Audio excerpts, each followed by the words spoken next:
ஆண்டவர் சமூகத்தில் வந்திருக்கிற யாவரையும் இயேசுவின் நாமத்தில் வாழ்த்தி வரவேற்கிறேன். ஆண்டவருடைய நாமம் தாமே மகிமைப்படுவதாக. இந்த காலவேளையில் நம் இயேசு நல்லவராக இருக்கிறார். நம் வாழ்க்கையில் அநேக அற்புதங்களை செய்து நம்மளை ஒவ்வொரு நாளும் ஒவ்வொரு நொடியிலையும் நம்மளை ஒரு கண்மணி போல காத்து அவர் கிருபையால் நம்மளை வழி நடத்தி கொண்டு வருகிறவர். அவர் நல்லவராக இருக்கிறார். இந்த காலவில் எல்லாம் கொஞ்சம் கண்களை மூடி ஆண்டவர் சமூகத்தில் அவர் செய்த நன்மைகள் நினைத்து நன்றி செலுத்தி அவருடைய பிரசன்னம் தாமே நம்மளை வழி நடத்த முடியாது. எல்லாம் கண்களை மூடி ஆண்டவரே நோக்கி பார்க்கலாம். பிதாவே, இந்த நன்றி செலுத்துகிறோம் ராஜா. இந்த நேரத்தில் இந்த ஆராதனை நீர் தாமே எங்களை ஆசீர்வதித்து வழி நடத்துவீராக ஆண்டவரே. நீர் பரிசுத்தர். எங்களுடைய ஆராதனை இல்லை ஆண்டவரே, உங்களுடைய பிரசன்னத்தினால் எங்களை நீர் வழி நடத்த வேண்டுமா கெஞ்சி கேட்கொள்ள ஆண்டவரே. இந்த ஆராதனையில் கலந்து கொண்டு இருக்கிற யாவரே ஆண்டவரே நீர் கண்ணோக்கி பார்த்து உங்களுடைய பிரசன்னத்தினால் தொட்டு நீர் வழி நடத்துவீராக ராஜா. பாடுகிற ஒவ்வொரு பாடலையும் நாம் மாத்திரமே மகிமைப்படட்டும் ராஜா. ஆண்டவரே, நாங்கள் எல்லாம் ஆண்டவரே நீர் தாமே ஆண்டவரே இந்த ஆராதனையில் மகிமைப்பட வேண்டுமா கெஞ்சி கேட்கொள்கிறேன். வழி நடத்தும் பொறுப்பெடுத்துக்கொள்ளும் இயேசுவின் நாமத்தில் கெஞ்சுகிறோம் ஜீவனுள்ள நல்ல பிதாவே, ஆமென். ஹல்லேலூயா. ஆண்டவர் சமூகத்தில் இந்த நேரத்தில் சில பாடல்களை பாடி நம் ஆண்டவர் நாமத்தை மகிமைப்படுத்துவோம். நேரத்தில் இயேசு நல்லவராக இருக்கிறார். எல்லா ஆண்டவர் நாமத்தை மகிமைப்படுத்தி இந்த பாடலை பாடி கர்த்தருக்கு நன்றி செலுத்துவோமா?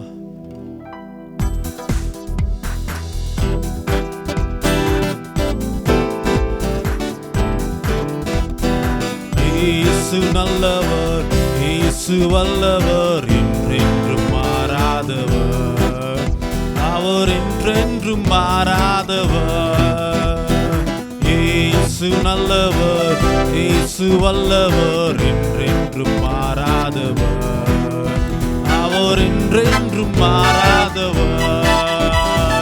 வியாதியில் விடுதலை தருபவர், அவர் நல்லவர் நல்லவரே. பாவங்கள் யாவையும் மன்னித்தார், அவர் நல்லவர் வல்லவரே. யாவையும் அவர் நல்லவர் நல்லவரே. பாவங்கள் யாவையும் மன்னித்தார், அவர் நல்லவர் நல்லவரே. நல்லவர், அவர் நல்லவர், சர்வ வல்லவர், அவர் கிருபை என்றும் உள்ளது. நன்றி. நல்லவர், சர்வ வல்லவர், அவர் கிருபை என்றும் உள்ளது. இயேசு நல்லவர், இயேசு வல்லவர், என்றென்றும் மாறாதவர், அவர் என்றென்றும் மாறாதவர். இயேசு நல்லவர், இயேசு வல்லவர், என்றென்றும் மாறாதவர், அவர் என்றென்றும் மாறாதவர். துன்பத்தில் ஆறுதல் அளிப்பவர், அவர் நல்லவர் நல்லவரே. சாபங்கள் யாவும் நீக்குவார், அவர் நல்லவர் நல்லவரே. துன்பத்தில் ஆறுதல் அளிப்பவர், அவர் நல்லவர் நல்லவரே. சாபங்கள் யாவையும் நீக்குவார், அவர் நல்லவர் நல்லவரே. அவர் நல்லவர் நல்லவர் வல்லவர். ஆமாண்டவரே, உடைய கிருபைக்காக நன்றி செலுத்துகிறோம் ராஜா. நல்லவர் வல்லவர், அவர் கிருபை என்றும் உள்ளது. இயேசு நல்லவர், இயேசு நல்லவர், இயேசு வல்லவர், என்றென்றும் மாறாதவர், அவர் என்றென்றும் மாறாதவர்.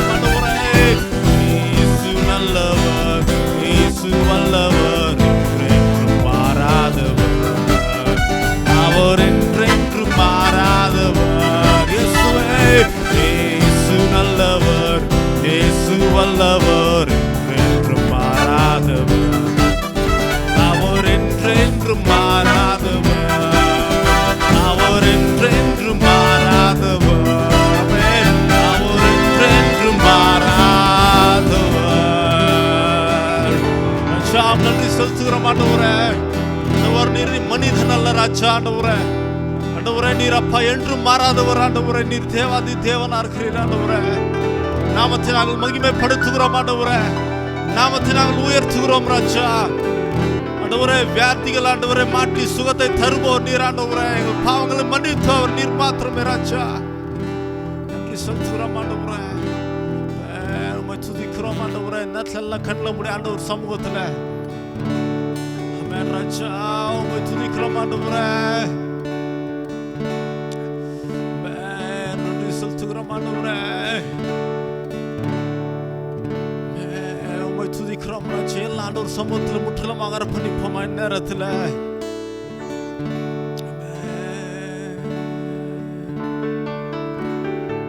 இசையா ஸ்தோத்திரா இசையா ஸ்தோத்திரா இசையா ஸ்தோத்திரா இசையா ஸ்தோத்திரா. எல்லா வாயில திறந்து சொல்லுமா. இசையா ஸ்தோத்திரா இசையா ஸ்தோத்திரா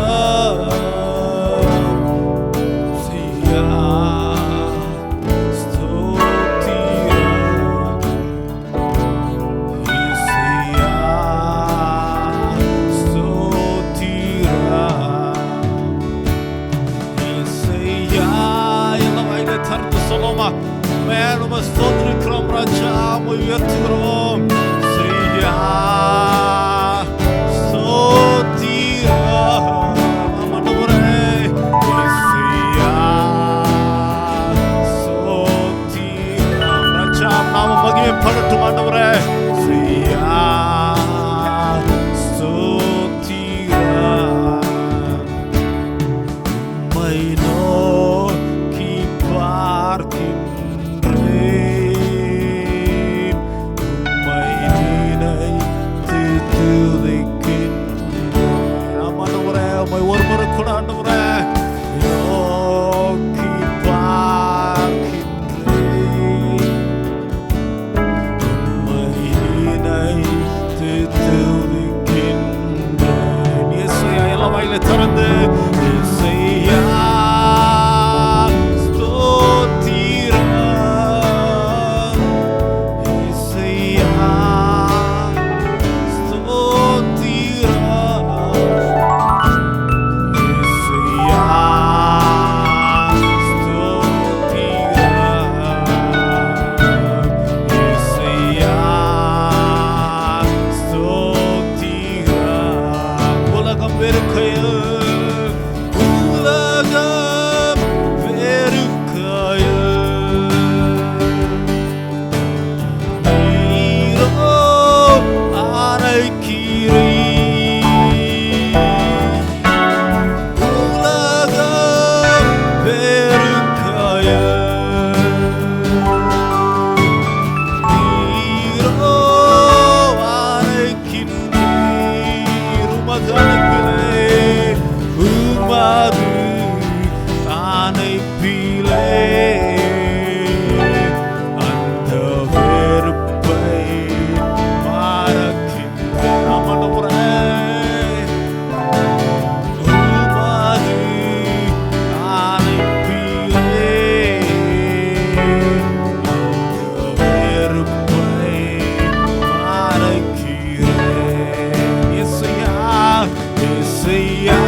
உம்மை துதிப்பேன். நாம் ஆண்டவரே உம்மை உயர்த்துகிறோம் ஆண்டவரே. உயிரான இயேசு என் உயிரோடு கலந்து என் உயிரே நான் உம்மை துதிப்பேன்.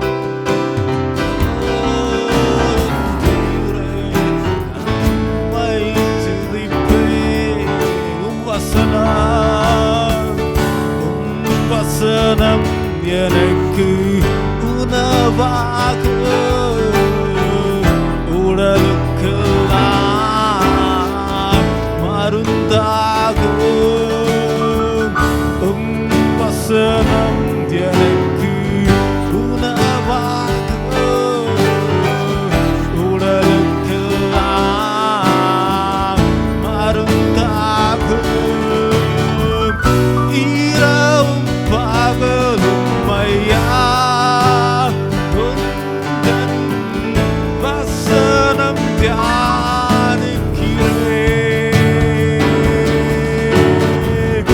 இரவும் பகலும் ஐயா உந்தன் வசனம் தியானிக்கிறேன். எல்லாம் வாய்களை சார்ந்து என் உயிரான இயேசு எல்லாம் உள்ளத்தின் ஆழத்திலிருந்து சொல்லலாம். ஆண்டவரே நீரே என் உயிரா இருக்கிறீராச்சா. என் உயிரான இயேசு என் உயிரோடு கலந்து என் உயிரே நான் உம்மை துதிப்பேன். என் உயிரே நான் உம்மை துதிப்பேன். என் உயிரான இயேசு என் உயிரோடு கலந்து என் உயிரே நான் உம்மை துதிப்பேன். உம்மை துதிப்பேன். ராஜாவுக்கு நன்றி செலுத்துகிறோம் ஆண்டவரே. இந்த நேரத்தில் ஆண்டவரே சமூகத்தில் ஆண்டவரே நாங்கள் உள்ளத்தை திறந்து கொடுக்கிறோம் ராஜா. ஆண்டவரே பிரசன்னத்தினால் ஆண்டவர் நிரப்பும் நீர் வழி நடத்துவீராக ராஜா. நீர் மாத்திரம் எங்கள் தேவனா இருக்கிறீர் ராஜா. நீர் பரிசுத்தரா இருக்கிறீர் ஆண்டவரே. நீர் மகத்துவம் உள்ளவர் ராஜா. போல வேறு யாரும் இல்லை ஆண்டவரே. ஆராதனையில கலந்து கொண்ட யாவர் ஆண்டவரே கரத்துல கூறுறேன். நீர் தாமே அவர்களை தொட்டு உங்களுடைய ஆண்டவரே பிரசன்னத்தினால் நிரப்புவீராக. நீர் ஆண்டவரை நாங்கள் கேட்க போற செய்தி ஆண்டவரே உள்ளத்துக்கு ஏற்ற ஆண்டவரே செய்தியை நீர் கொடுக்க வேண்டுமே ராஜா. வழி நடத்த பொறுப்பேற்றுக்கொள்ளும். இயேசுவின் நாமத்தில் கெஞ்சுகிறோம் ஜீவன் நல்ல பிதாவே. கிறிஸ்துவுக்குள் பிரியமான சகோதர சகோதரிகளே, தேவ பிள்ளைகளே, ஒருமுறை கூட இந்த காலை ஆராதனையிலே காணொளி வாயிலாக உங்களை சந்திப்பதில் மிக மகிழ்ச்சி. கடந்த சில நாட்களாக எழுப்புதலை குறித்து நாம் பேசி கொண்டிருக்கிறோம். இந்த நாளிலும் கூட எழுப்புதலை குறித்து பேச போகிறேன். ஆனால் இன்றைக்கு துவங்குகிற செய்தி, இதே செய்தி அடுத்த வாரத்திலே அது தொடரும். இந்த நாள் செய்தியானது நம் ஒவ்வொருவருக்கும் ஒரு உணர்வை மாற்றத்தை கொண்டு வரும் என்று நான் விசுவாசிக்கிறேன். தலைகளை வணங்கி ஜெபிப்போம். அன்புள்ள இயேசுவே, இந்த காலவேளையிலே நீர்தாமே எங்களுக்காய் பேசும்படியாய் ஜெபிக்கிறோம். எங்கள் உள்ளங்களை திறந்தருளும், எங்கள் சிந்தையை திறந்தருளும். உம்முடைய வார்த்தைகளை கேட்க எங்கள் செவிகளை திறந்தருளும். கேட்கிறவளாய் மாத்திரமல்ல, உம்முடைய வார்த்தையிலே நடக்க, எங்கள் வாழ்விலே ஒரு மறுரூபம் பெற்றுக்கொள்ள, எழுப்புதல் அடைய, எங்கள் ஆவியில உயிர் மீட்சி பெற கர்த்தர் நீர் எங்களுக்கு இந்த காலவேளையிலே உதவி செய்யும்படியா ஜெபிக்கிறோம். நீர்தாமே எங்களோடு பேசும். நாங்கள் கேட்கிறோம். கேட்கிற இருதயத்தை, செவிகள், கண்களை நீர் திறந்தருளும்படியா ஜெபிக்கிறோம். இயேசுவின் நாமத்தில் பிதாவே, ஆமென். இந்த காலை செய்தியானது It is time to rejoice in the Lord. இந்த செய்தியினுடைய தலைப்பு It is time to rejoice in the Lord. தேவனில் மகிழும் நேரம் இது. தேவனில் மகிழும் நேரம் இது. எஸ்ரா, நெஹேமியா அவருடைய காலகட்டத்திலே உண்டான எழுப்புதலை குறித்து இந்த நாளில் பார்க்க போகிறோம். விசேஷமாக எஸ்ரா, நெஹேமியா இந்த ரெண்டு பேரையும் குறித்து இந்த எழுப்புதலிலே பார்க்க போகிறோம்.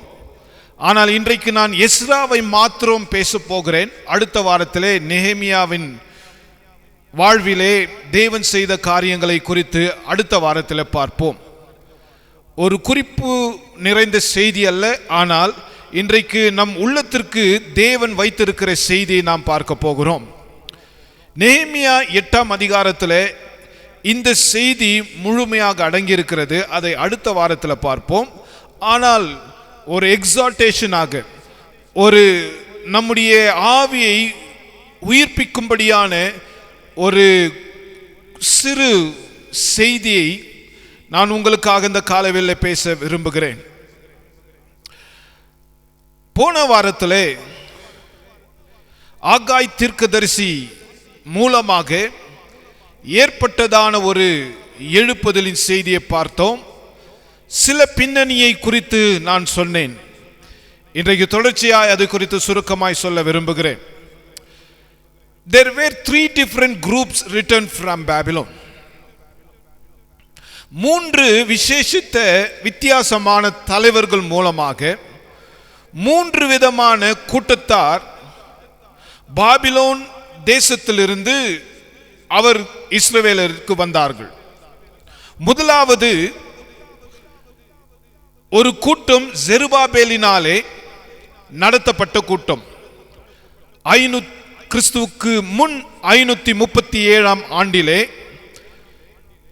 பாலஸ்தீனாவுக்கு செருபாபேல் மூலமாக ஒரு கூட்டம் தேவனுடைய ஆலயத்தை கட்டும்படியாக, பாழாய் போயிருக்கிற தேவனுடைய ஆலயத்தை கட்டும்படியாக அனுப்பப்பட்டார்கள்.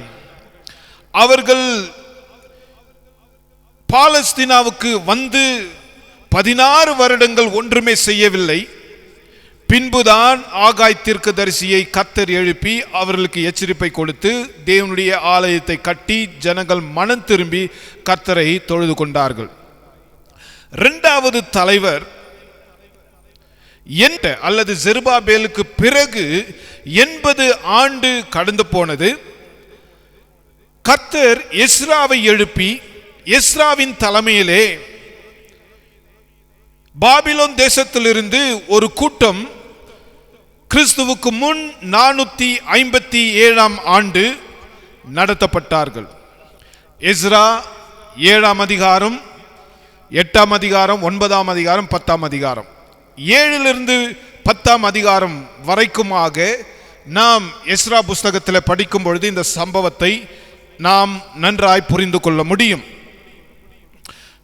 இதை குறித்து நான் இன்னும் கொஞ்ச நேரத்தில் உங்களுக்கு விளக்கப் போகிறேன். இரண்டாவது ஒரு கூட்டம் எஸ்ரா மூலமாக பாபிலோனிலிருந்து அவர்கள் இஸ்ரவேலுக்கு தம்முடைய ஜனத்திற்கு அனுப்பப்பட்டார்கள் என்று நாம் அறிகிறோம். பாபிலோனிலிருந்து மூன்றாவது ஒரு கூட்டம் அனுப்பப்பட்டது. நெஹேமியாவின் தலைமையிலே அனுப்பப்பட்ட ஒரு கூட்டம். கிறிஸ்துவுக்கு முன் 445ஆம் வருடம் இந்த கூட்டம் நெஹேமியா மூலமாக அவர்கள் வந்தார்கள். இது ஏறக்குறைய 75 ஆண்டுகளுக்கு பிறகு நடந்த ஒரு சம்பவம். இந்த நேரத்தில் ஒரு பெரிய எழுப்புதல் நெஹேமியாவின் காலத்தில் கூட பார்க்கிறோம். அதை குறித்து அடுத்த வாரத்தில் நான் உங்களுக்காய் பிரசங்கிக்க போகிறேன். இன்றைக்கு ஒரு சில குறிப்புகள் மாத்திரம் எஸ்ராவின் மூலமாய் கர்த்தர் செய்த காரியங்களை பார்க்கலாம். Ezra had set his heart to study the law of the Lord. தேவனுடைய பிரமாணத்தை, தேவனுடைய கட்டளையை படிக்கும்படியாக எஸ்ரா தன் இருதயத்தை பக்குவப்படுத்தி இருந்தான் என்று வேதத்திலே நாம் வாசிக்கிறோம். எஸ்ரா 7ஆம் அதிகாரம் 10ஆம் வசனத்திலே கர்த்தருடைய வேதத்தை ஆராயவும் அதின்படி செய்யவும் இஸ்ரவேலிலே கட்டளையையும் நியாயங்களையும் உபதேசிக்கவும் எஸ்ரா தன் இருதயத்தை பக்குவப்படுத்தி இருந்தான். எஸ்ராவை பார்க்கும் பொழுது எஸ்ரா ஒரு பிரதான ஆசாரியன். இந்த எஸ்ரா தேவனுடைய வார்த்தையை படிக்கும்படியாக அவன் தன் இருதயத்தை பக்குவப்படுத்தி இருந்தான். 7ஆம் அதிகாரம் 1ஆம் வசனத்தில் வாசிக்கிறோம், இந்த வர்த்தமானங்களுக்கு பின்பு செரையாவின் குமாரனாகிய எஸ்ரா பெர்சியாவின் ராஜாவாகிய அர்த்தசாஸ்டா அரசாளுகிற காலத்திலே பாபிலோனிலிருந்து வந்தான். இந்த எஸ்ரா பிரதான ஆசாரியனாய் இருந்தார். 6ஆம் வசனத்தில் வாசிக்கிறோம், இந்த எஸ்ரா இஸ்ரவேலின் தேவனாகிய கர்த்தர் அருளிய மோசேயின் நியாயப்பிரமாணத்திலே தேறின வேத பாரகனாயிருந்தான். எஸ்ரா ஆசாரியன், வேத பாரகன்.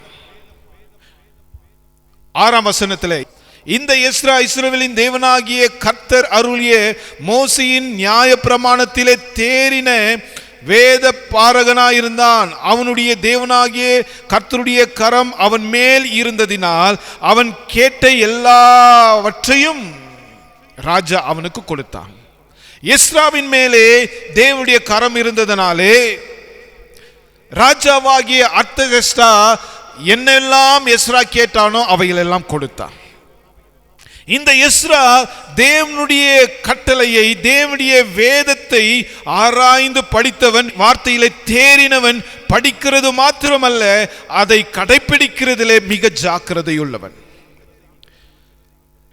இந்த அர்த்தசாஸ்டா ராஜா எருசலேமுக்கு ஒரு கூட்டத்தோடு போகும்படியாக எஸ்ராவுக்கு அனுமதி கொடுத்தார். எருசலேம் பாழாயிருக்கிறது.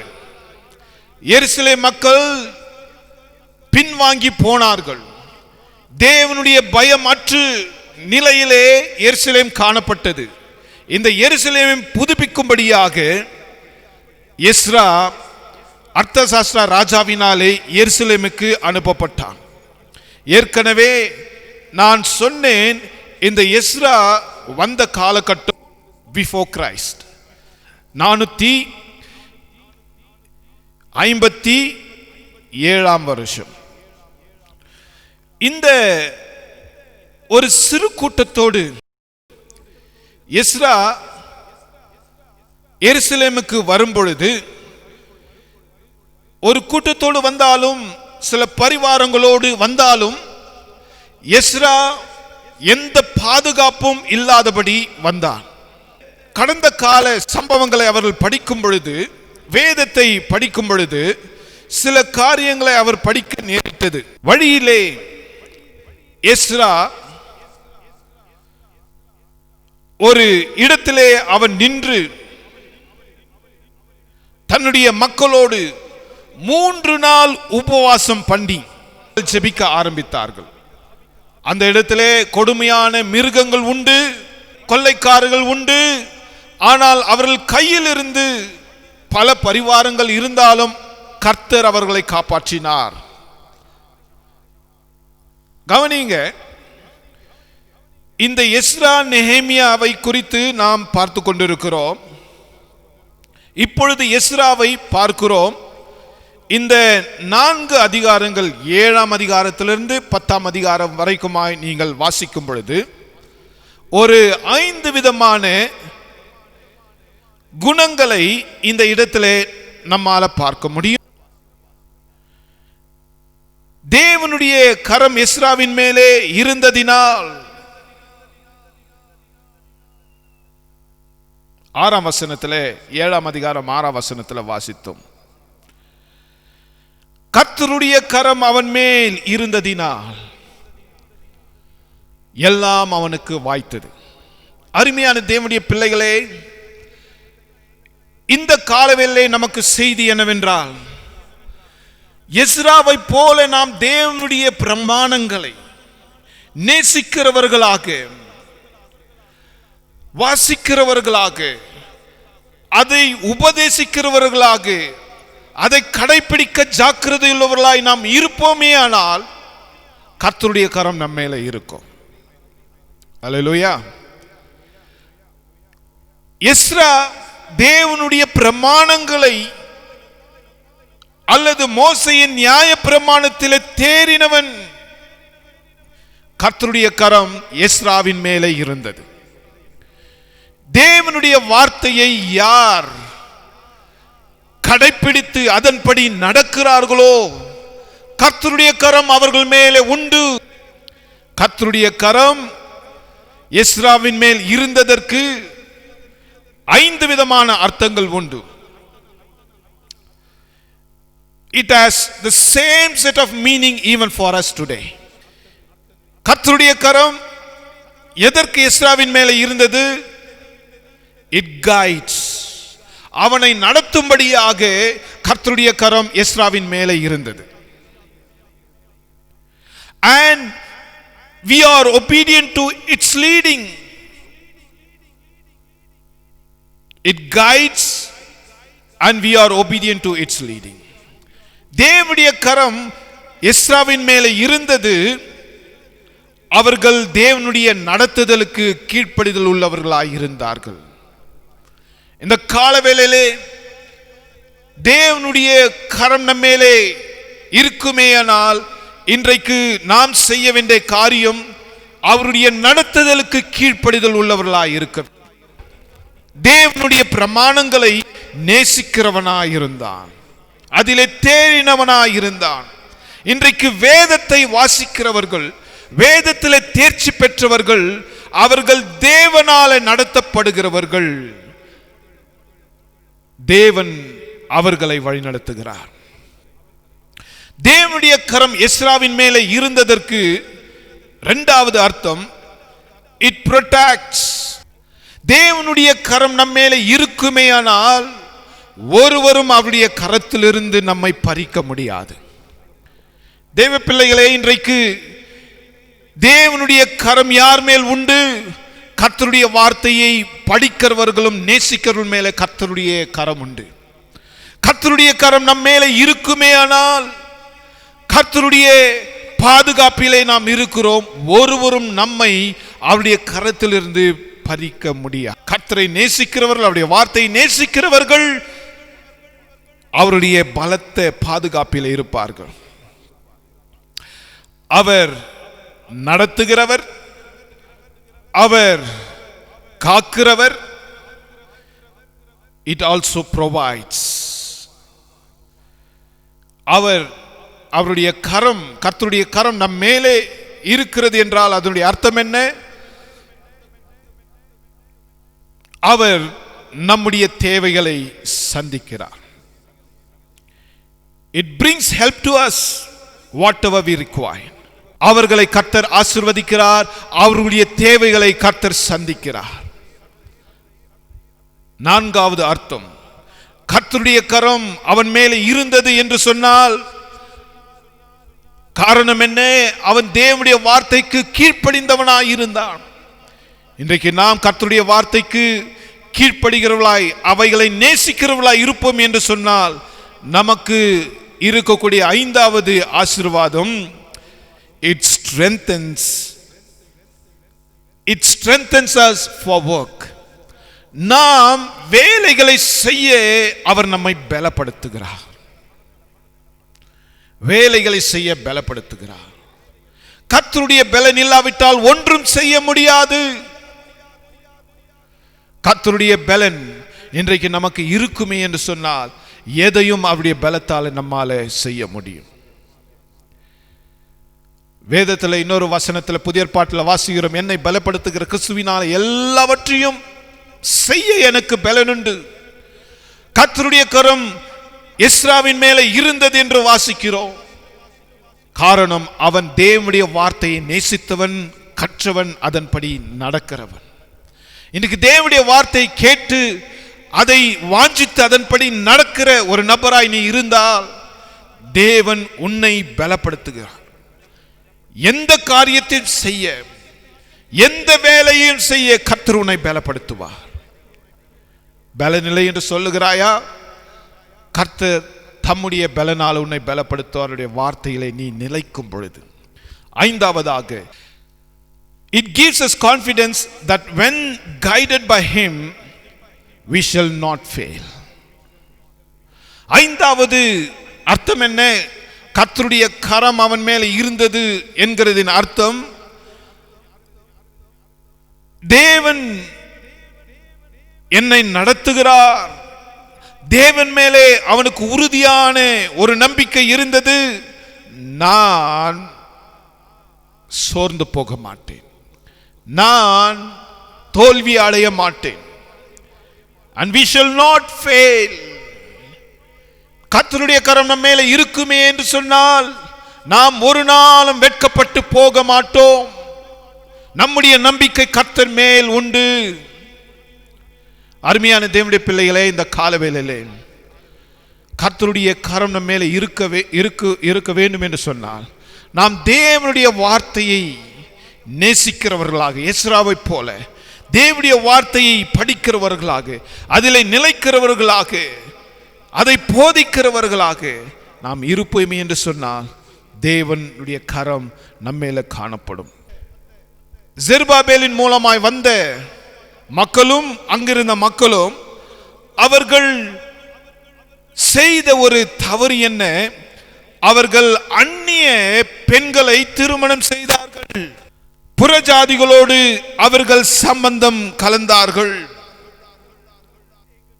கர்த்தரை நேசிக்காதவர்கள், ரட்சிக்கப்படாதவர்கள், தேவனுடைய பிள்ளை அல்லாதவர்களோடு அவர்கள் சம்பந்தம் கலந்து அவர்களை திருமணம் செய்தார்கள். இந்த நிலைமை பார்த்து எஸ்ராவுக்கு மிக வேதனை அடைந்தார்.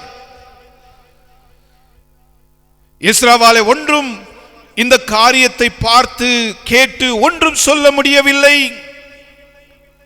He became very speechless. He became dumb.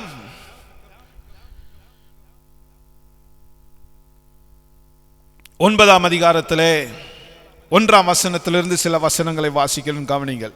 இவைகள் செய்து முடித்த பின்பு பிரபுக்கள் என்னிடத்தில் சேர்ந்து இஸ்ரவேல் ஜனங்களும் ஆசாரியரும் லேவியரும் ஆகிய இவர்கள் கானானியர், ஏத்தியர், பெரிசியர், எபூசியர், அம்மோனியர், மோவாபியர், எகிப்தியர், அம்மோரியர் என்னும் இந்த தேசங்களின் ஜனங்களுக்கும் அவர்களுடைய அருவருப்புகளுக்கும் விலகி இருக்கவில்லை. எப்படியெனில் அவருடைய குமார்த்திகளிலே தங்களுக்கும் தங்கள் குமாரருக்கும் பெண்ணை கொண்டார்கள். இப்படியே பரிசுத்த வித்து தேசங்களின் ஜனங்களோடு கலந்து போயிற்று. பிரபுக்களின் கையும் அதிகாரிகளின் கையும் இந்த குற்றத்தில் முந்தினதாயிருக்கிறது என்றார்கள். இந்த வர்த்தமானத்தை நான் கேட்டபொழுது, எஸ்ரா சொல்லுகிறார், கவனிங்க 3ஆம் வசனத்தில், இந்த வர்த்தமானத்தை நான் கேட்டபொழுது என் வஸ்திரத்தையும் என் சால்வையையும் நான் கிழித்து என் தலையிலும் என் தாடியிலும் உள்ள மயிரை பிடுங்கி திகைத்தவனாய் உட்கார்ந்தேன். என்ன செய்வதென்று தெரியவில்லை. பரிசுத்த ஜனங்கள், தேவ ஜனங்கள் புறஜாதிகளோடு சம்பந்தம் கலந்து அந்நிய பெண்களை விவாகம் செய்தார்கள். தேவனுக்கு பிடிக்காத அருவருப்பான ஒரு காரியம். 4ஆம் வசனம், அப்பொழுது சிறையிருப்பில் இருந்து வந்தவர்களும் குற்றத்தி நிமித்தம் இஸ்ரவேலுடைய தேவனின் வார்த்தைகளுக்கு நடுங்குகிற யாவரும் என்னோடு கூடிக்கொண்டார்கள். நானோ அந்தி பலி செலுத்தப்படும் மட்டும் திகைத்தவனாய் உட்கார்ந்து கொண்டிருந்தேன். 4ஆம் வசனம் வரைக்குமாக எஸ்ரா என்ன செய்வதென்று தெரியவில்லை. இந்த துர்செய்தியை கேட்டவுடனே தேவனுடைய பிள்ளைகள் அவர்கள் அந்நியர்களோடு சம்பந்தம் கலந்து அவர்கள் பரிசுத்தத்தை இழந்து போனார்கள், பக்தியற்றவர்களாய் மாறினார்கள். தேவனுடைய பிரமாணங்களை, உடன்படிக்கையை அவர்கள் உடைத்து மீறினார்கள் என்று கேட்டவுடனே மிக துக்கத்தோடு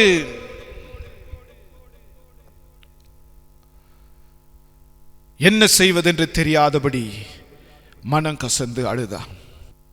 4ஆம் வசனத்தில் வாசிக்கிறோம், அப்பொழுது சிறையிருப்பிலிருந்து வந்தவருடைய குற்றத்து நிமித்தம் இஸ்ரவேலருடைய தேவனின் வார்த்தைகளுக்கு நடுங்குகிற யாவரும், ஒரு சவால் கொடுக்கிறாரு. நீங்க தேவனை விட்டு பின்வாங்கி போனீங்க,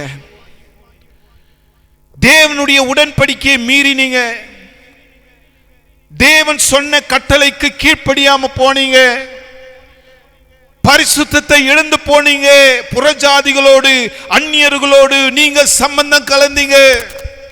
சிறையிருப்பிலே, பாபிலோனிலே சிறையிருப்பில் இருந்து வந்தவர்கள் இப்பொழுது அவர்கள் தேவனை விட்டு பின்வாங்கி போனார்கள். தாங்கள் செய்த குற்றத்தின் நிமித்தம் இஸ்ரவேலருடைய தேவனின் வார்த்தைகளுக்கு நடுங்குகிற யாவரும் என்னோடு கூடிக்கொண்டார்கள்.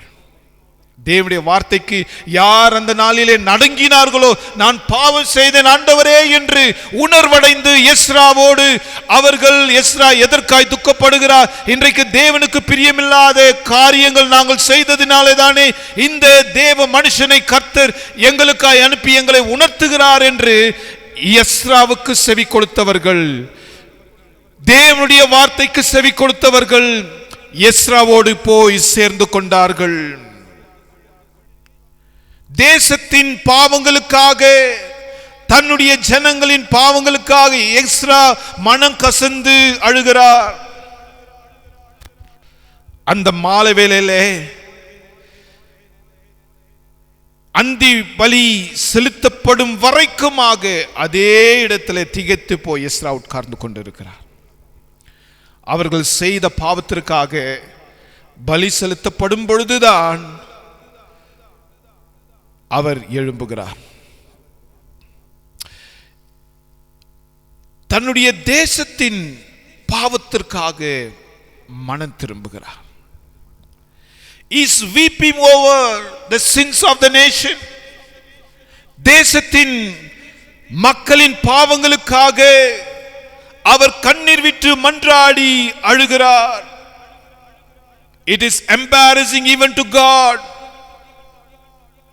They embarrassing even the God's people. ஆகையினால தான் எல்லா விதத்திலையும் அவர்களுக்கு எதிர்ப்பு வந்தது, தாக்கம் வந்தது. அருமையான தேவனுடைய பிள்ளைகளே, இன்றைக்கு நாம் அந்நிய சம்பந்தம் கலக்கும் பொழுது, தேவனுடைய பிள்ளைகள் பரிசுத்தத்திற்காய் பிரித்தெடுக்கப்பட்டவர்கள், பரிசுத்தத்திற்காய் வாழக்கூடியவர்கள், அந்நியர்களைப் போல நடக்கும் பொழுது, அந்நியர்களோடு சம்பந்தம் கலக்கும் பொழுது, இன்றைக்கு புறஜாதிகளைப் போல நாமும் அவர்கள் காரியங்களில் நாம் ஈடுபடும் பொழுது அது கர்த்தருக்கு பிரியமில்லாதவையாய் மாறுகிறது. இன்றைக்கு நாம் சந்திக்கிற அநேக பிரச்சனைகளுக்கு காரணம் என்ன? நாம் தேவனுக்கு பிரியமில்லாதபடி, இன்றைக்கு அந்நியர்களோடு சம்பந்தம் கலந்தபடியினாலே, புறஜாதிகளோடு சம்பந்தம் கலந்தபடியாலே, இன்றைக்கு அந்நியர்கள் செய்கிற சடங்குகளுக்கு நம்மை ஒப்பு கொடுத்ததினாலே இன்றைக்கு பல பிரச்சனைகளை நாம் சந்தித்துக் கொண்டிருக்கிறோம். தவறு நடந்திருந்தாலும் கவனிங்க. 10:1, எஸ்ரா 10:1. எஸ்ரா இப்படி விண்ணப்பம் பண்ணி அறிக்கையிட்டு அழுது தேவனுடைய ஆலயத்துக்கு முன்பாக தாழ விழுந்து கிடக்கையில் இஸ்ரவேலின் புருஷரும் ஸ்திரீகளும் பிள்ளைகளுமான மகா பெரிய சபை அவரிடத்தில் வந்து கூடிற்று. ஜனங்கள் மிகவும் அழுதார்கள். தவறு நடந்தது உண்மைதான். அந்நியர்களோடு சம்பந்தம் கலந்திருந்தாலும், புறஜாதியோரோடு ஒருவேளை திருமணம் செய்திருந்தாலும், அருமையான தேவனுடைய பிள்ளைகளே, விசுவாசிகளே, வேதம் சொல்லுகிறது, இன்றைக்கு தேவனுடைய ரட்சிக்கப்பட்ட பிள்ளை, ரட்சிக்கப்பட்ட மக்களோடு தான் நாம் உடன்படிக்கை செய்ய வேண்டும், திருமணம் செய்ய வேண்டும். நீ தேவனுடைய ரட்சிப்பை விட்டுவிட்டு தேவனுக்கு பிரியமில்லாத ஒரு திருமணம் நீ செய்வாய் என்று சொன்னால் உன் வாழ்விலே கர்த்தருடைய சாபம் வரும் என்று வேதம் சொல்லுகிறது. வேதம் சொல்லுகிறது. வாலிப பிள்ளைகள் ஜாக்கிரதையா இருங்கள். தேவனுடைய சமூகத்தில் காத்திருந்து கர்த்தர் கொடுக்கிறதான வாழ்க்கை துணைக்காக நீங்கள் காத்திருங்கள். ஏற்ற வேளையிலே கர்த்தர் ஏற்ற துணையை கர்த்தர் கொடுப்பார். கர்த்தருக்கு பயந்து வாழக்கூடிய துணை. ஆண் பிள்ளைகள், குணசாலியான ஸ்திரீ வீட்டை கட்டுகிறாள் என்று வேதம் சொல்லுகிறது. அந்த குணசாலிக்காக தேவனுடைய சமூகத்தில் காத்திருங்கள். பெண் பிள்ளைகள், கர்த்தருக்கு பயந்த தேவ மனுஷன் கர்த்தர் உங்களுக்கு கொடுக்கும்படியாக காத்திருங்கள். பொன் பொருள் புகழ் அழிந்து போகும், அழகு அழிந்து போகும். ஆனால் கர்த்தருக்கு பயந்து நடக்கிற, தேவனுடைய வசனத்தின்படி நடக்கிற ஒழுக்கமுள்ள ஒரு துணை உன் வாழ்க்கையிலே நீ ஏற்படுத்திக் கொள்ளும் பொழுது, அல்லது கர்த்தரிடத்திலே காத்திருந்து பெற்றுக்கொள்ளும் பொழுது, நீ கடைசி வரைக்கும் சமாதானமாயும், நீ கடைசி வரைக்கும் கர்த்தருக்கு பிரியமாயும், நீ கடைசி வரைக்கும் அநேகருக்கு ஆசீர்வாதமாயும், நீ கடைசி வரைக்கும் நித்திய வாழ்வுக்காக உன்னை ஆயத்தப்படுத்திக் கொள்ளுகிற ஒரு நபராயும் இருப்பாய்.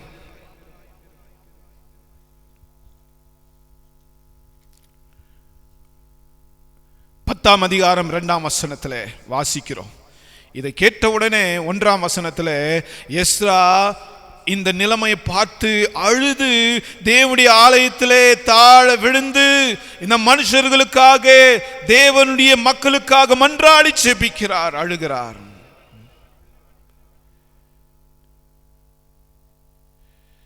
இரண்டாம் வசனத்துல வாசிக்கிறேன், கவனிங்க. ஒருவேளை நடந்து போச்சு, நான் அந்நிய பெண்ணை திருமணம் செய்தேன், அந்நிய ஒரு ஆணை திருமணம் செய்தேன், கர்த்தருக்கு பிரியமில்லாத, கர்த்தருக்கு பயப்படாதவர்களோடு சம்பந்தம் கலந்து விட்டேன் என்று சொன்னாலும் கூட ஒரு நம்பிக்கை உண்டு, மனம் திரும்பினான். 2ஆம் வசனம், எஸ்ரா 10ஆம் அதிகாரம் 2ஆம் வசனம். அப்பொழுது ஏலாமின் புத்திரரில் ஒருவனாகிய ஏகியேலின் குமாரன் செக்கனியா எஸ்ராவை நோக்கி, நாங்கள் தேசத்து ஜனங்களில் உள்ள அந்நிய ஸ்திரீகளை சேர்ந்து கொண்டதினால் எங்கள் தேவனுக்கு விரோதமாக பாவம் செய்தோம். ஆகிலும் இப்பொழுது இந்த காரியத்திலே இன்னும் இஸ்ரவேலுக்காக நம்பிக்கை உண்டு. அந்நிய ஸ்திரியோடு, அந்நிய ஒரு ஆணோடு நீ உடன்படிக்கை பண்ணி அல்லது திருமணம் செய்திருந்தாலும் உனக்கு ஒரு நம்பிக்கை உண்டு. செக்கனியா சொல்லுகிறார், 10ஆம் அதிகாரம் 2ஆம் வசனம், எஸ்ராவை நோக்கி என்ன சொல்லுகிறார்?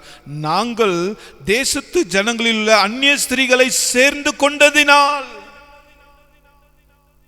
எங்கள் தேவனுக்கு விரோதமாய் பாவம் செய்தோம்.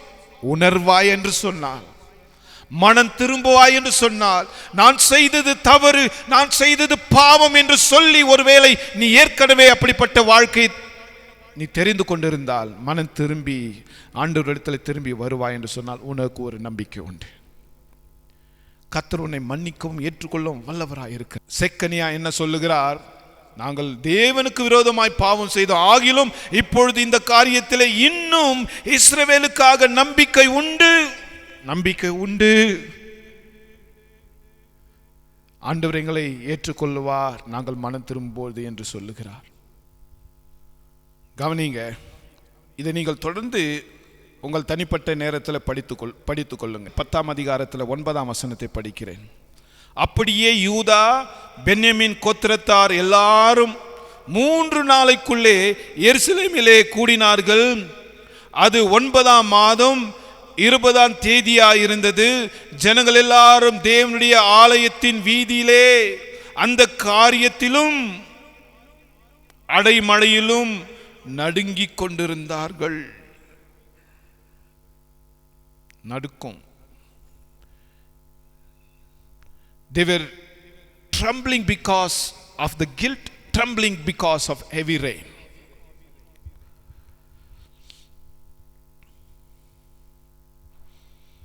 எருசலேமில் கூடி வந்தார்கள். அங்கு கனமான மழை, அடைமழை என்று சொல்லப்படுகிறது. அடைமழையிலும் நடுங்கிக் கொண்டிருந்தார்கள். நடுக்கம். 11ஆம் வசனத்தை சொல்லுகிறார், இப்போதும் நீங்கள் உங்கள் பிதாக்களின் தேவனாகிய கர்த்தரிடத்தில் அறிக்கையிட்டு அவருடைய பிரியத்தின்படியே செய்து தேசத்தின் ஜனங்களை மறுஜாதியான ஸ்திரீகளையும் விட்டு விலகுங்கள் என்றார்.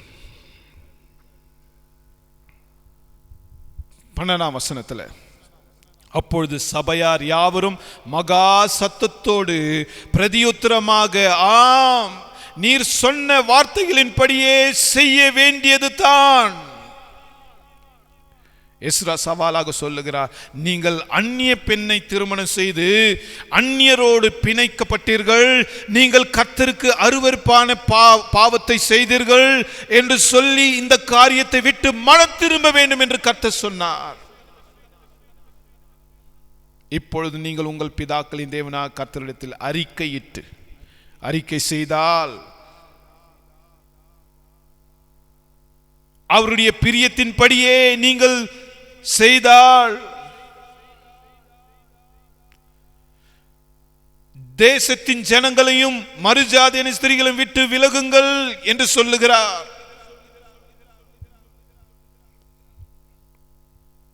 அருமையான தேவனுடைய பிள்ளைகளே, ஒரு நம்பிக்கை உண்டு. மனம் திரும்பும் பொழுது திரும்பி ஆண்டவரிடத்தில் நீங்கள் மனம் திரும்பி வந்தால் கர்த்தரேற்று. இது திருமண காரியத்திற்கு மாத்திரமல்ல, ஆவிக்குரிய ரீதியிலே நாம் சபைக்கு வந்திருந்தாலும் ஒருவேளை திருமணம் செய்யாமல் இருக்கலாம். இன்றைக்கு we have so many soul ties. நம்முடைய இருதயத்திலே மற்ற காரியங்களோடு அந்நிய காரியங்களோடு நாம் உடன்படிக்கை பண்ணி இருக்கிறோம். தேவனுக்கு பிரியமில்லாத காரியங்களிலே நாம் அதிகமாக ஈடுபட்டிருக்கிறோம்.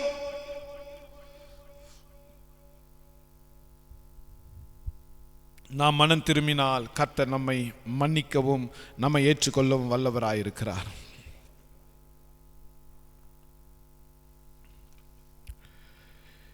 நான் எதற்கு இந்த காலவேளை இதை சொல்லிக் கொண்டிருக்கிறேன்? தேவனுடைய பிள்ளைகள் பரிசுத்தமாய் வாழ வேண்டும், ஒரு மனம் திரும்புதல் வேண்டும். அதுதான் எழுப்புதல். ஏன் இன்றைக்கு நாம் கர்த்தருடைய கிரியை ஆசீர்வாதம் நம்முடைய வாழ்விலே ஊழியத்திலே காணவில்லை? நாம் அந்நிய காரியங்களோடு நாம் உடன்படிக்கை பண்ணிவிட்டு இருக்கிறோம். கர்த்தருக்கு பிரியமில்லாத காரியங்களை நாம் செய்து கொண்டிருக்கிறோம். But revival is possible if we humble ourselves. நம்மை நாமே தாழ்த்தினால், நாம் நம்முடைய பாவங்களை அறிக்கையிட்டால், நம்முடைய பொல்லாத வழிகளை விட்டு திரும்பினால், தேவனுடைய முகத்தை தேடினால், அவருடைய வசனம் வார்த்தை என்ன சொல்லுகிறதோ அந்த பிரமாணத்தை கடைபிடித்து நடக்க நம்மை ஒப்பு கொடுத்தால், நம்முடைய வாழ்விலே ஒரு மறுரூபம், ஒரு உயிர் மீட்சி நிச்சயமாய் கர்த்தர் கொண்டு வருவார். ஒருவேளை அந்த காரியம் நடந்திருந்தாலும் மனம் திரும்புங்கள். இனி இன்னும் திருமணம் ஆகவில்லை என்று சொன்னால் வாலிப பிள்ளைகளுக்கு கர்த்தருக்காய் கர்த்தருடைய சமூகத்தில் ஏற்ற துணைக்காய் காத்திருங்கள்.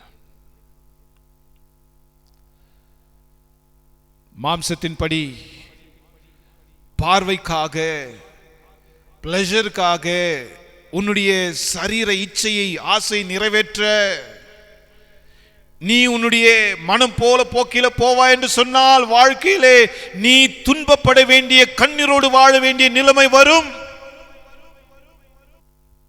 ஒருவேளை இது ஒரு குறிப்பிட்ட ஒரு சிறு பிரச்சனையா தான் இந்த இடத்துல சொல்லப்பட்டிருக்கலாம், திருமணம்.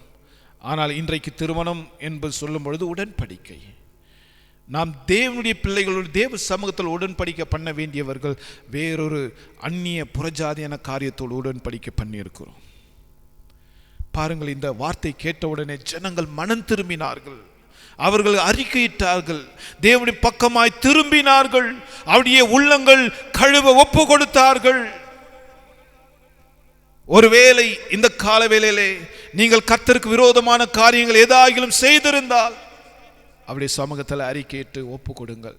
கர்த்தர் நிச்சயமாகவே உங்கள் வாழ்விலே ஒரு மறுரூபத்தை கொண்டு வர வல்லவராயிருக்கிறார். அநேக ஆசீர்வாதங்கள் இன்றைக்கு நாம் அந்நிய காரியத்தோடு சம்பந்தம் கலந்தினாலே நாம் இழந்திருக்கிறோம். கர்த்தர் நம்மை ஆசீர்வதிக்கிறவர். அந்த ஆசீர்வாதங்கள் எல்லாம் இன்றைக்கு நாம் பெற முடியாதபடி அது தடையான போனதற்கு காரணம் கர்த்தருக்கு பிரியமில்லாத ஒரு உறவுகள், கர்த்தருக்கு பிரியமில்லாத உடன்படிக்கை, கர்த்தருக்கு பிரியமில்லாத ஒரு வழிகளை தேர்ந்தெடுத்து கொண்டதினாலே ஆசீர்வாதங்களை இழந்து போனோம். இங்க பிரச்சனை, the people intermarriage with unbeliever was blocking God from fully opening his hands of blessing on the life of the community. அந்த சமுதாயத்தில் கர்த்தர் அவர்களை ஆசீர்வதிக்க அவருடைய இன்டர் மேரேஜில் அந்த நான் அன்பிலீவரோடு சம்பந்தம் கலந்ததினாலே கர்த்தருடைய ஆசீர்வாதத்தை இழந்து போனார்கள். ஆனால் இன்றைக்கு நம்முடைய பிரச்சனை என்ன? ஒருவேளை திருமண விஷயத்தில் நாம் உடன்படிக்கை பண்ணாமல் போயிருக்கலாம். வேறொரு காரியத்தில், அந்நிய காரியங்களுக்கு, சடங்குகளுக்கு, சாங்கியங்களுக்கு, புறஜாதிகளைப் போல எல்லாவற்றிலும் அவர்களோடு சேர்ந்து போகிற காரியத்தில் சம்பந்தம் கலந்தோமே. இது தேவனுக்கு விரோதமான காரியம், பாவம். அது நம்முடைய ஆசீர்வாதத்தை அழித்து போட்டிருக்கிறது. சில கிறிஸ்தவர்களும் மந்திரக்காரனை, குறி சொல்லுகிறவனை தேடி போகிறார்கள். நாள் நட்சத்திரத்தை பார்க்கிற கிறிஸ்தவர்கள் தேவ சமூகத்தில் வருவதில்லை. பிசாசனுடைய சக்தியை, பிசாசனுடைய வல்லமை நோக்கி போகிறீர்கள். அவனை காட்டிலும் கர்த்தர் வல்லமை உள்ளவராய் இருக்கிறார். தேவ மனுஷனிடத்தில், தேவ சமூகத்தில் வந்து ஆலோசனை கேட்காது நீ புறஜாதியான அந்நிய தேவனை நோக்கி, அந்நியர்களை நோக்கி போவா என்று சொன்னால் சாபம். கர்த்தருடைய ஆசீர்வாதத்தை நீ காண முடியும். யாரெல்லாம் மனம் திரும்பினார்களோ அவர்கள் எல்லாம் ஆசீர்வாதம் அடைந்தார்கள். அருமையான தேவனுடைய பிள்ளைகளை, இந்த காலவேளையிலே இந்த செய்தியை அடுத்த வாரத்திலும் நான் தொடர்கிறேன்.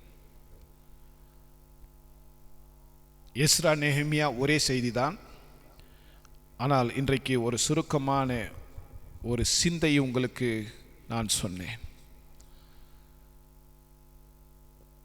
ஜனங்கள் பாபிலோன் தேசத்திலிருந்து அவர் எருசலேமுக்கு கொண்டு வரப்பட்டார்கள். அவர்கள் கொண்டு வரப்பட்ட நோக்கமே அலங்கத்தை கட்டும்படியாக, தேவனுடைய பிள்ளைகள் சுத்திகரிக்கும்படியாக. ஆனால் தேவனுடைய ஜனங்களோ கர்த்தரை விட்டு தூரமாய் போனார்கள். They lost the joy of the Lord. தேவனுடைய சந்தோஷத்தை இழந்தவர்களாக அந்நிய புறஜாதிகளோடு சம்பந்தம் கலந்ததினாலே கர்த்தருக்கு பிரியமற்றவர்களாய் மாறினார்கள். இந்த காலவேளையிலே உன்னுடைய சமாதானத்தை நீ இழந்திருக்கிறாயா? உன்னுடைய மகிழ்ச்சியை இழந்திருக்கிறாயா? கர்த்தரிடத்தில் திரும்பு. சங்கீதம் 85:6 நாம் வாசிக்கிறோம், உம்முடைய கர்த்தாவே, உம்முடைய ஜனங்கள் உம்மில் மகிழ்ந்திருக்கும்படி திரும்ப நீர் உயிர்ப்பிக்க மாட்டீரோ? கர்த்தரை மறந்து இன்றைக்கு அந்நிய காரியங்களுக்கு ஒப்பு கொடுத்து தேவனை விட்டு தூரமாய் போய் கர்த்தர் கொடுக்கிற மகிழ்ச்சி, கர்த்தர் கொடுக்கிற சமாதானத்தை, கர்த்தர் கொடுக்கிற சந்தோஷத்தை நீ இழந்திருப்பாய் என்று சொன்னால், இன்றைக்கு மனம் திரும்பினால், ஒப்பு கொடுத்தால், தாழ்த்தினால், பொல்லாத வழிகளை விட்டு திரும்பினால், ஆண்டவருக்கு ஒப்பு கொடுத்தால், கர்த்தர் உன்னையும் இந்த காலவேளையிலே அவர் மாற்றி உன் வாழ்விலே திரும்பி இழந்த ஆசீர்வாதத்தையும் மகிழ்ச்சியும் கொடுக்க வல்லவராயிருக்கிறார். இந்த வேதத்தில் வாசித்தோம், எஸ்ரா 6 எஸ்ரா இஸ்ரவேலின் தேவனாகிய கர்த்தர் அருளிய மோசேயின் நியாய பிரமாணத்திலே தேறின வேத பாரகனாய் இருந்தான். அவனுடைய தேவனாகிய கர்த்தருடைய கரம் அவன் மேல் இருந்ததினால் அவன் கேட்டவைகளை எல்லாம் ராஜா அவனுக்கு கொடுத்தான். தேவனுடைய கரம் அவன் மேல் இருந்தது. உன்மேல கர்த்தருடைய கரம் வேண்டும் என்று சொன்னால் தேவனுடைய வார்த்தைக்கு நீ ஒப்பு கொடு. 10ஆம் வசனத்தில் 7ஆம் அதிகாரம் 10ஆம் வசனத்தில் வாசித்தோம். கர்த்தருடைய வேதத்தை ஆராயவும் அதின்படி செய்யவும் இஸ்ரவேலிலே கட்டளையும் நியாய பிரமாணங்களையும் உபதேசிக்கவும் எஸ்ரா தன் இருதயத்தை பக்குவப்படுத்தி இருந்தான். கட்டளைகளை நியாய பிரமாணங்களை உபதேசிக்க, ஆராய, அதின்படி செய்ய. கவனிங்க, 10ஆம் வசனத்தில் வாசிக்கிறோம், வேத வசனத்தை அவன் ஆராய்ந்தான், அதின்படி செய்தான், அதை உபதேசித்தான். மிக முக்கியம், ஆராய வேண்டும். வேதத்தை வாசிக்க நேசிக்கிற மக்களாய், வேதத்தின்படி நடக்கிற மக்களாய், வேதத்தை நாம் மற்றவர்களுக்கு சொல்லுகிற மக்களாய் இருப்போமே என்று சொன்னால் கர்த்தருடைய கரம் நம்ம மேலே இருக்கும். தலைகளை வணங்கி ஜெபிக்கலாம். ஆண்டவரே, இந்த காலவேளையிலே திரும்பி நாங்கள் இந்த மகிழ்ச்சியை பெற்றுக்கொள்ள உம்முடைய உயிர் மேய்ச்சி வேண்டும். ஆண்டவரே, உம்முடைய பிள்ளைகள் தான் இன்றைக்கு உம்முடைய சமாதானம், உம்முடைய ஆசீர்வாதத்தை எழுந்து காணப்படுகிறோம். காரணம், எங்கள் வாழ்விலே நாங்கள் அந்நியர்களோடு, புறஜாதிகளோடு சம்பந்தம் கலந்தோம்.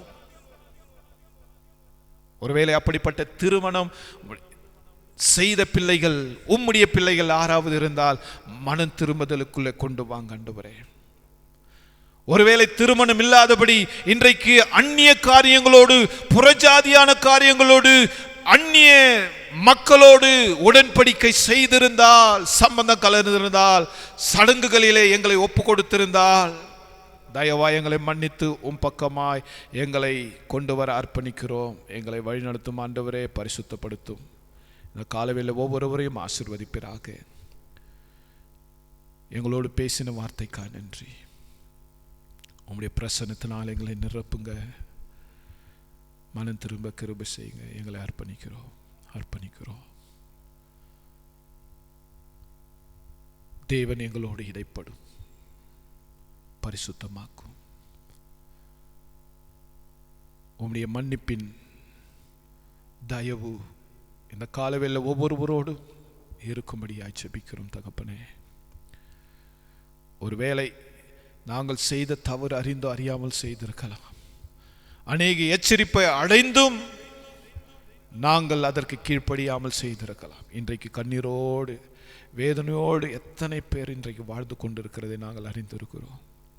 கர்த்தாவே, இரக்கம் பாராட்டுங்க, இரக்கம் பாராட்டுங்க, இரக்கம் பாராட்டுங்க. உடைய கருத்தில் போடுகிறோம், வழிநடத்தி பலப்படுத்துங்க. இயேசுவின் நாமத்தில் பிதாவே, ஆமேன், ஆமேன். நம்முடைய கர்த்தராகிய இயேசு கிறிஸ்துவின் கிருபையும், பிதாவாகிய தேவனுடைய அன்பும், பரிசுத்த ஆவியானவருடைய அந்யுன்யக்கும் சமாதானம் சந்தோஷமும் நம் அனைவரோடும் இன்றைக்கும் என்றைக்கும் சதா காலம் தங்கியிருப்பதாக. ஆமேன். என் ஆத்துமாவே கர்த்தரை ஸ்தோத்திரி, என் முழு உள்ளமே பரிசுத்த நாமத்தை ஸ்தோத்திரி. என் ஆத்துமாவே கர்த்தரை ஸ்தோத்திரி, அவர் செய்த சகல உபகாரங்களையும் மறவாதே. ஆமேன், ஆமேன், ஆமேன். கர்த்தர் உங்களை ஆசீர்வதிப்பாராக.